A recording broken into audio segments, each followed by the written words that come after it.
And today I have with me Roosevelt Mosley. I hope I got the name right. Like his little aside is that he's my mentor from the IABA, and I'm honored to have him here to share his amazing experience with us all. So, Roosevelt, it's an honor to have you on the RJ Speaks channel, and I would want you to give us a brief introduction about yourself and what you do. So, some Sure, brief introduction, yeah. sure. So as you said, I'm Roosevelt Mosley. I'm a principal with Pinnacle Actuarial Resources. I've been an actuary on the property casualty side of insurance for 28, almost 29 years, Okay. long time. And I'm also, well, you mentioned I'm also a mentor for Iaba, and I'm currently also the president elect of the Casualty Actuarial Society. Okay. Congratulations. Thank you. Thank you. Okay, so we've been having a series about failure and how to go about it. So I want to ask if you ever failed at anything in life before, and how did get past it, or So the easy answer to the question is yes, of course I have failed. And it's just about any part of life I've experienced some failures. Certainly in my professional life, there have been some failures. Personal life, there have been some failures as well. Uh, and and I'm transparent enough that I can maybe give you a couple of examples. There have been times from a professional standpoint. I'm in consulting, and so I've been doing consulting for uh, little over 20 years. okay. And in consulting, provide, in every case, always try to provide the best service I possibly can to my clients. But there are some times when things just don't quite work out the way you anticipate or the way you expect.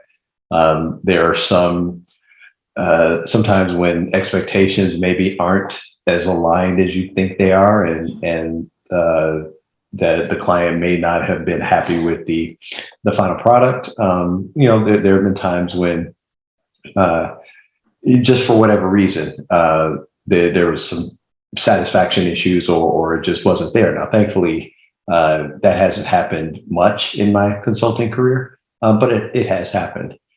And thankfully, as I think about the times when I failed, or things maybe not have not turned out the way I expected them to, um, there's a couple of things that I always try to remember that kind of help me get through it.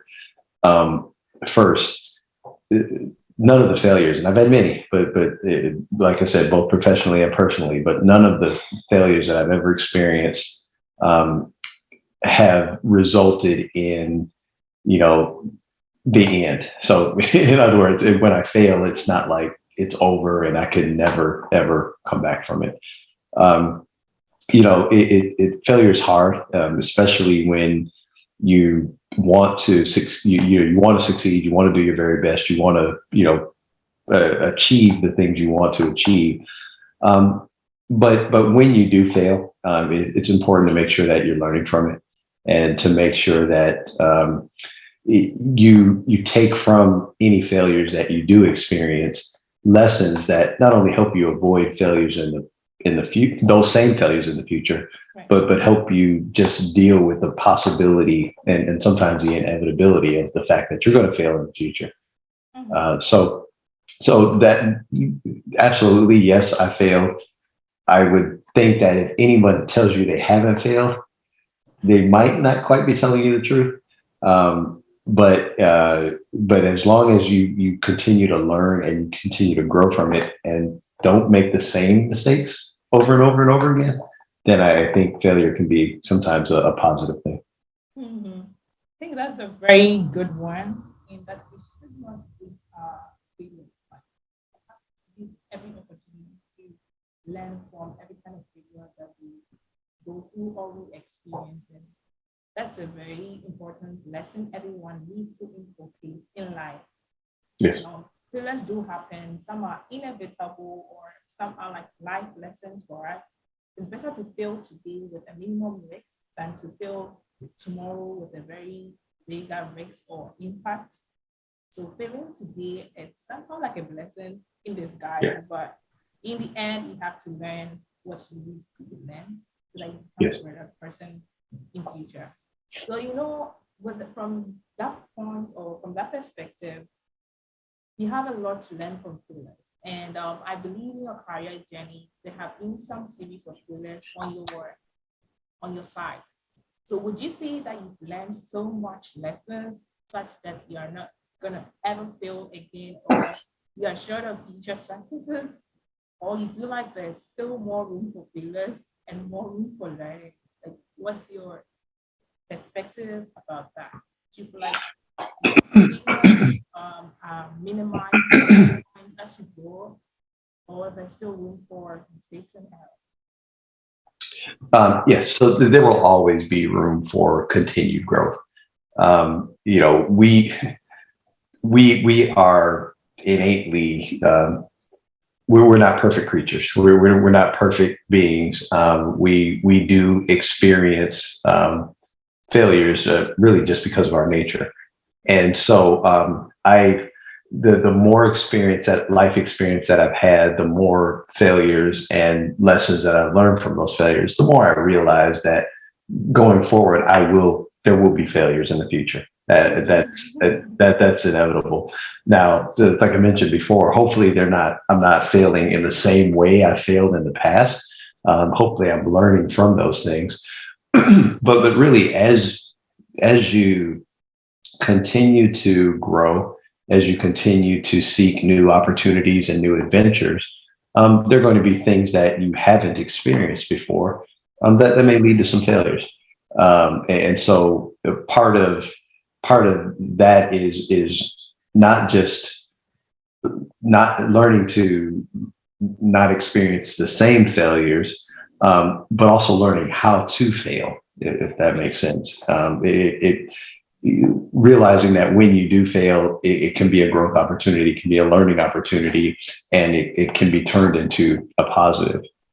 The other thing I also realize as I get a little older and have a little more experience is that sometimes if you're maybe not failing, maybe you're not pushing yourself enough. Maybe you're not striving. Maybe you're not trying to achieve. Because if I just stick to easy things that I know how to do that I won't fail at, then maybe I get comfortable, maybe I get complacent, and I don't grow. I don't continue to stretch myself. But if I'm trying new things, if I'm trying to continue to push myself to be better, then I think inevitably that will come with some learning and some additional failures. And sometimes I think maybe even the lack of some failures or disappointments might mean that you're not necessarily being as aggressive or as you're maybe not reaching enough into areas that maybe push you. I agree, because anytime like you are starting something new, definitely because you're new to it, there's a lot to learn and there's more room for mistakes. I can't remember when I was trying to like learn programming. I really did not like the part where I have to find errors, and it made me feel like, oh, but you're Gina, so why is this not working? What's the problem? Yeah. Like, it really used to discourage me. So I was not a fan of programming. Like, yeah, but I'm still learning because I need that skill, and it comes with like perfection. Actually, comes with like practice. So keep practicing, and that takes me to like a friend I recently got into contact with, who was complaining that she's failed an actuarial like exam like 3 times, and she feels like maybe that exam is not for her. So maybe she's moving to the next exam. So specifically, she's tried the exam P, and I think for the class is the exam 1 equivalent. Yes, and 3 times, and she feels like like, oh my gosh, like maybe this is not good for her. She doesn't know what she's doing wrong because anytime you feel there's an opportunity to learn. So if she really does not know what she's doing wrong, then she feels like maybe she should skip, to the another exam that might be comfortable or more different. Yeah. So for you, being an Fcas, right? Yeah, I think that's a 1999. I'm sure I was a toddler then. I mean, like, I was very, I didn't know about QS science back then. So congratulations in advance and in advances of centuries. I mean, so for you coming up, I'm sure for now in this time there are more study materials or it's more easier person. I don't know if I'm right, but I'm thinking maybe with our time, maybe for the younger generation, there are more study materials to help you pass. I don't know how true that is, but how did you in your generation handle like failing exams? And I don't even know if you had like support systems to help you, like a refund, but how did you go about failing exams, especially for successive times? So that's a very good question. So I was through the exam process. I was driven when I was going through the exams in the mid 1990s. It wouldn't probably no surprise to you. There weren't a lot of actuaries that looked like us, and so sometimes you did feel like there was no support. Sometimes you maybe felt like you were alone. But the one thing I did take comfort in is the fact that the exams really were the great equalizer. It didn't matter that I was Black and most of my colleagues were white. If I could pass exams, then I was considered on par with them, or so I thought. So I was actually pretty driven. Um, Throughout my exam process, I was fortunate. I was blessed. I actually only failed one exam through the entire process. Um, and when I failed that exam early, so it was early in my exam career, and I learned a couple of things from that failure. The first thing I learned was that I never to go into an exam overconfident. The one exam I failed was the one I thought I was most prepared for. And I went into that exam and I was overconfident and I ended up failing it. So it taught me never to go into an exam overconfident. And it also taught me that I could never be too prepared for an exam. Sometimes I know there are strategies for exam takers, and sometimes the strategy is to focus on certain content or certain material that they think is going to be more likely to be tested. I was completely the other end of the spectrum. I studied everything and I kept going over it. And I kept going through it. Even if I thought I knew it, I kept drilling myself. Just because I knew that if I over prepared, then I've got a better chance of passing. And yes, I may have studied some extra hours and done a little extra work, but I'd rather do a little extra and over prepare than not be sure and kind of be on the edge and not prepare enough. So it taught me really one, never think too much of myself, but then also preparation really is the key. And I pushed myself and kept going and kept going and kept going. And even for those that I know and I've talked to that have even failed successive exams, as long as you're progressing, if you really take a step back and understand where some of the areas you struggled were and how do I not have those same struggles in the next sitting, you may take a few sittings to actually pass, but as long as you're progressing and you're getting closer and you're getting better, then ultimately I think even going through those failures is worth it, because if it teaches you nothing else, it teaches you how to persevere. Mm-hmm. Yeah, that's very true. Because I remember the first time I failed an exam. Like I felt like I did not deserve it. You know, it might sound strange, but like I think I went through a humbling process. So I was more humble. Like Mhm. on the next time I sat for the same exam, I remember I had like two calculators. I was so unsure of everything, such that even for the calculator itself, I had the same calculator but two versions of that. So actually, I was just not leaving room for overconfidence or like anything of that sort. I just wanted to be sure, like all boxes checked at least, and like write the next exam like with a positive mindset. Yeah. So to wrap this up, your last statement for like young ones out there coming up, like myself, who were not born Mhm. in, I mean, like who were not FCAS in 1999, and we're still toddlers, that we are still upcoming. What's your word of advice to us, or something you would have done back then that you know now, that you wish you knew before, to help us make us better, or to make our journey, simpler? Yeah. So, and I guess I would say as a word of encouragement to all the younger actuaries who are still in the exam process, maybe even have made it through the exam process, um, is congratulations for finding such a great career. This career truly has been um, an amazing one for me. One I never thought would have been this fulfilling and this exciting. So congratulations for finding this career and finding it early.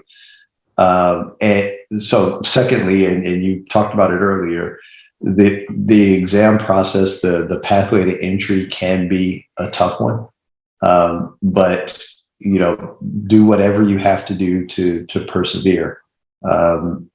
Studying, if you need to reach out to a study group, get some folks who are going through it with you to encourage you, do that. Um, if you reach out to some of us older people that have Mhm. been through it, we've been where you are, and so there. I have not run into an actuary yet that isn't willing to help encourage, to help provide you some tips. We may not be able to to pass the exam or pass the content for you, but we can certainly provide you with some words of encouragement, some tips on how to just approach the exam process and the profession as a whole. But thirdly, and this is something I wish I had done earlier in my career, is really get connected to this community. Okay. There's a community of actuaries, of students, of folks really at different phases of the process. Same phase you are, who are ahead of you, and Iaba does a great job of creating that community. Even the actuarial societies themselves, both the SOA and the CAS, do a great job of fostering that community. Get connected to that community, because long after you're done with the exams, long after you've been a successful actuary for years, it's those relationships in that community that you build today that's going to last for years.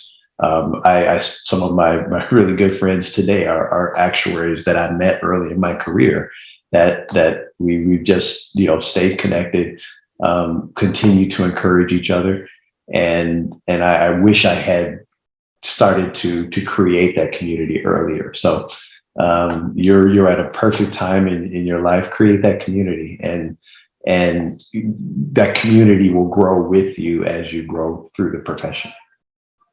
Okay. So thank you so much for sharing your experience with us. And we look forward to implementing them all so that we become FCAS or FSA. I mean, maybe in the 20s, but not in the 90s. So, Well, thank you. I appreciate you having me.